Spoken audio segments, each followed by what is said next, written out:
So Elon Musk wants to start with a new third-party campaign. The reason for this apparently is that he's unhappy that the Trump administration and the one big beautiful bill didn't drastically reduce the deficit or the national debt. Well, he's right that they didn't, but I don't think a new third party is going to do any good. Historically, third parties in the United States have basically been disastrous. You could call the Republican Party a successful third party, but first, it was in 1858 that it first appeared, and second, the Whigs had pretty much already collapsed by then. The Republicans have not collapsed now, and the Democrats, despite all their problems, have not collapsed yet either.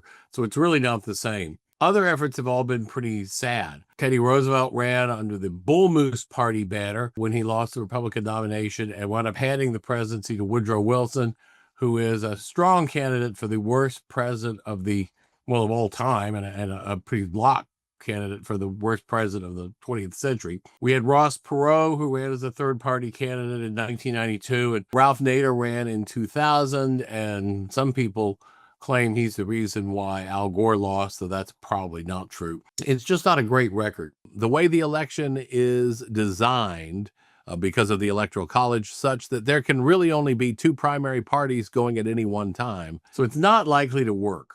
I think he's also missing some important points. Elon's a technologist, and so he ought to know that sometimes to get where you want to go, you've got to build the tools first. And sometimes you have to build the tools to get to where you want to go. In this case, we're doing sort of the same thing. The one big beautiful bill did not lower the deficit and debt dramatically, but what it did do was help take apart the coalitions that led to the debt and the deficit and make it easier to cut things in the future. It drastically weakened organized labor.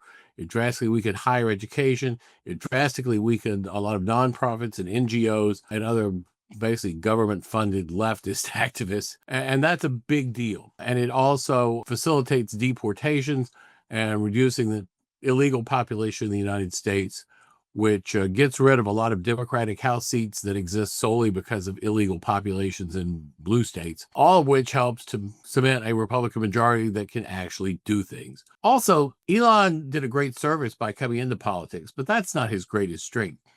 Elon coming into politics is sort of like Elvis going into movies. I mean, he could kind of act. He did some movies. They were okay. Elon has some competencies in politics that are unusual for a tech guy, but that's not his real strength. His real strength is he builds rockets and other machines that do things that nobody else has been able to do. His overriding goal, which I've shared for decades, is getting humanity to become a solar system-wide species instead of a planet-bound species. And that's really where his talents are. If we'd had a Kamala Harris administration, they may have shut him down. They may have thrown him in jail.